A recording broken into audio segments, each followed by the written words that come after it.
Ambulans gelmiyor. Var. Bizi izliyorlar şimdi. Şehit oldu. Oranın da önüne çöp.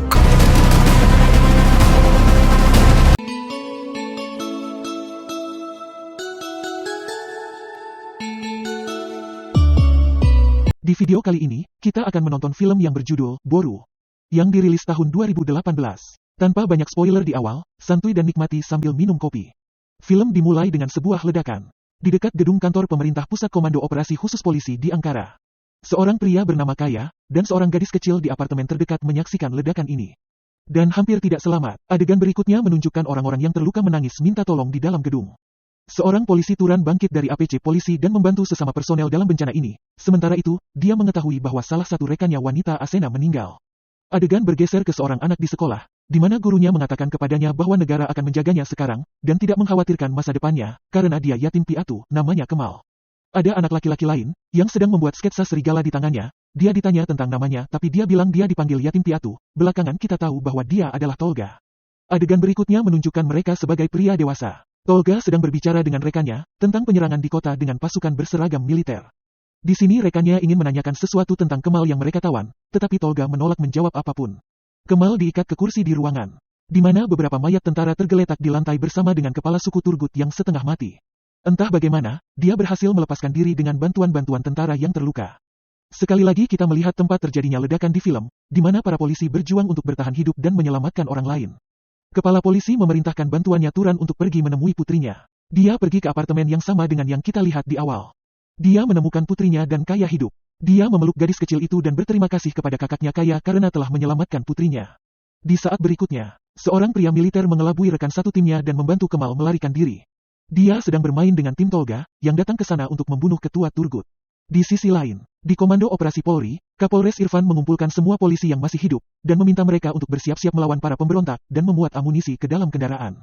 Bawahannya meminta bantuan medis, karena matanya terluka parah. Dia menolak semua pendapat ini dan memerintahkan untuk memburu para pengkhianat. Di jalan, mereka mengetahui bahwa mereka tidak dapat berkomunikasi dengan tim lain di kota, karena mereka tidak mengetahui keberadaan mereka dalam situasi kacau ini.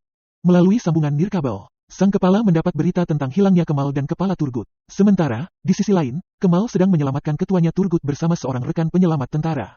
Di sana mereka bertemu dengan seorang brigadir tentara yang juga sedang dalam misi untuk menyelamatkan gedung-gedung pemerintah agar tidak jatuh ke tangan para pengkhianat. Terjadi baku tembak sengit antara mereka dan kelompok tentara pengkhianat di markas. Kemal menyerahkan kepala Turgut kepada brigadir dan timnya untuk perawatan medis, dan bergerak mencari Tolga di kota. Adegan bergeser, dan kita melihat Tolga, yang sedang memandu sebuah tank untuk pergi ke kota dan mengambil tindakan apapun untuk melaksanakan perintah. Dari jenderal yang baru diangkat, di pinggir jalan, kami melihat orang-orang mulai berkumpul. Dia meminta pengemudi tank untuk tetap berada di antara jalan raya dan barak. Dia juga mencoba menakut-nakuti seorang anak pejalan kaki di jalan setapak untuk pulang, tetapi anak itu tidak mengganggunya. Di sisi lain, Panglima Irfan berencana untuk menyerang, merebut, dan mengamankan titik-titik kunci kota. Salah satunya adalah markas besar Gendarme, kedua Turksat untuk berhenti mengganggu siaran negara. Dan markas pasukan khusus ketiga. Ketua perintah untuk pergi ke Turksat untuk membunuh para pengacau. Salah satunya memperingatkan tim tentang peralatan, helikopter, dan tank kelompok pemberontak tentara. Kepala desa berdoa untuk kemenangan di jalan dan kemudian pergi ke gedung Turksat. Di sana, di jalan, kami melihat Kemal dan tentara bantuannya berlari mencari kendaraan untuk pergi ke komando tinggi. Mereka secara tidak sengaja menghentikan SUV Komandan Usman. Komandan Usman membiarkan mereka masuk. Mereka ikut bersama mereka dan memberitahunya situasi di markas Gendarme. Jenderal Usman bercerita tentang ledakan di pos komando operasi polisi khusus. Mendengar Kemal jadi emosi. Dia memberitahunya tentang pola pikir Tolga kepada jenderal, dan dia menenangkannya. Setelah beberapa waktu di jalan, dalam pembicaraan ini, mereka melihat banyak orang datang ke jalan. Jenderal mengatakan kepadanya bahwa akan terjadi pertumpahan darah sipil bersama dengan polisi dan tentara, jika para pengkhianat tidak dihentikan. Di adegan berikutnya, kita melihat beberapa F-16 di langit malam. Pilot dari ketiga pesawat tersebut meminta kedua pesawat tersebut untuk mengungkapkan identitas mereka dan turun. Mereka diterbangkan oleh kelompok tentara pemberontak. Pilot wanita Gokce mengabaikan peringatan itu dan terus terbang. Petugas pilotnya memintanya untuk turun, yang dia tolak dan tetap bersama petugas pilotnya. Kelompok pengkhianat sekali lagi memperingatkan mereka untuk menembakkan misil ke arah mereka, tetapi mereka mengabaikannya.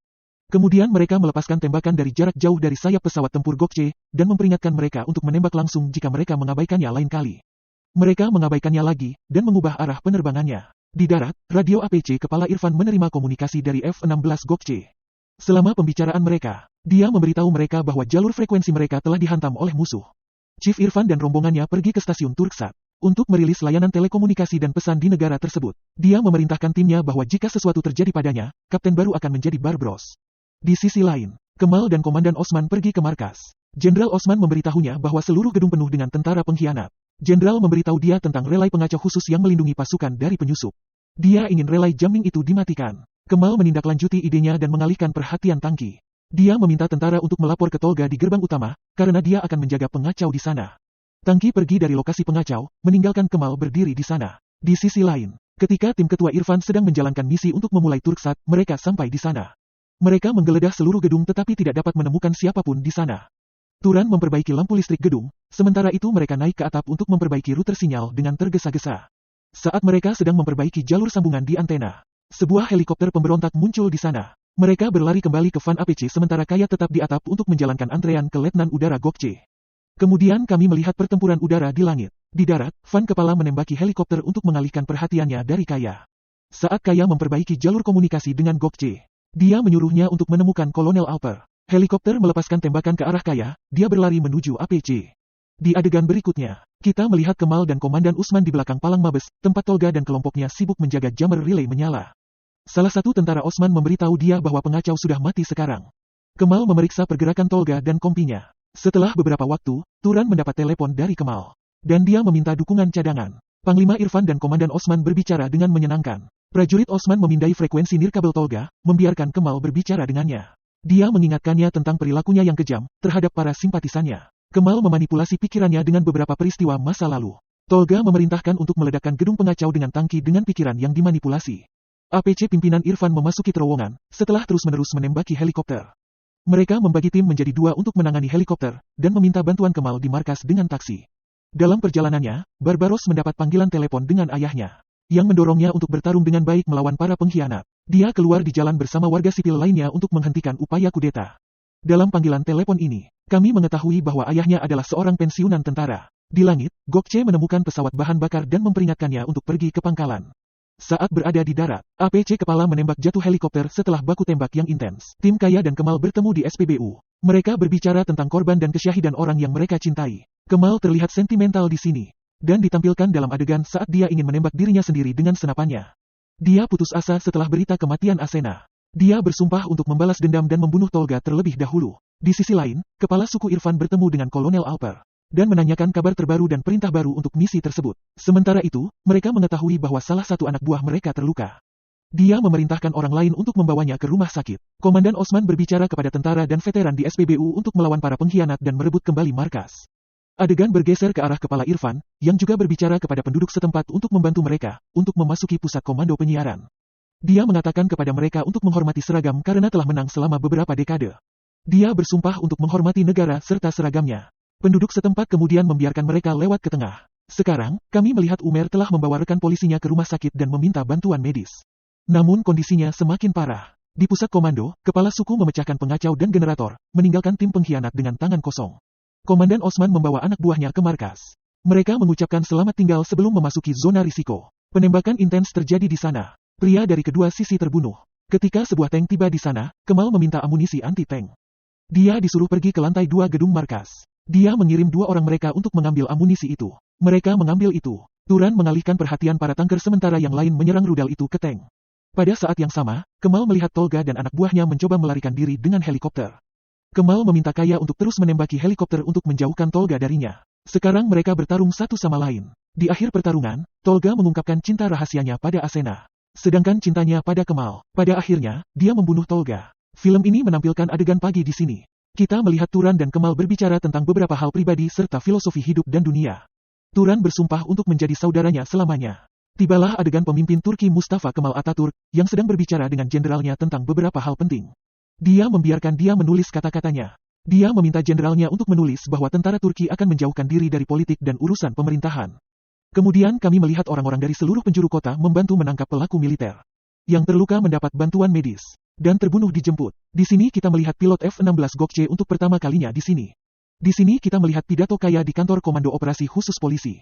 Dia ingat malam itu sebagai bencana kegelapan yang merenggut 51 nyawa departemen. Dia berbicara tentang integritas, persatuan, dan keberanian departemen untuk menghadapi kesulitan apapun. Dia bersumpah untuk tidak pernah menyerah. Dalam adegan ini kita melihat kepala Irfan menonton foto putrinya ketika kepala Turgut masuk. Mereka mulai berbicara tentang malam itu di sana. Mereka menjadi sentimental dengan pembicaraan putrinya. Film diakhiri dengan sebuah adegan di Texas, di mana seorang pria paruh baya menelepon untuk meminta bantuan teknis untuk mobilnya. Dia sedang menunggu staf teknis di tempat itu. Tapi, sebuah minibus mendatanginya. 2 orang mendatanginya, dan mengatakan kepadanya bahwa mereka ada di sana untuk membawanya kembali ke Turki. Mereka menculiknya untuk membawanya ke Turki. Film berakhir di sini dengan mobil mereka bergerak di jalan panjang Texas. Tamat, terima kasih telah menonton. Wilujeng wayah kieu, tong hilap subrek, hatur nuhun, dan sampai jumpa di video selanjutnya.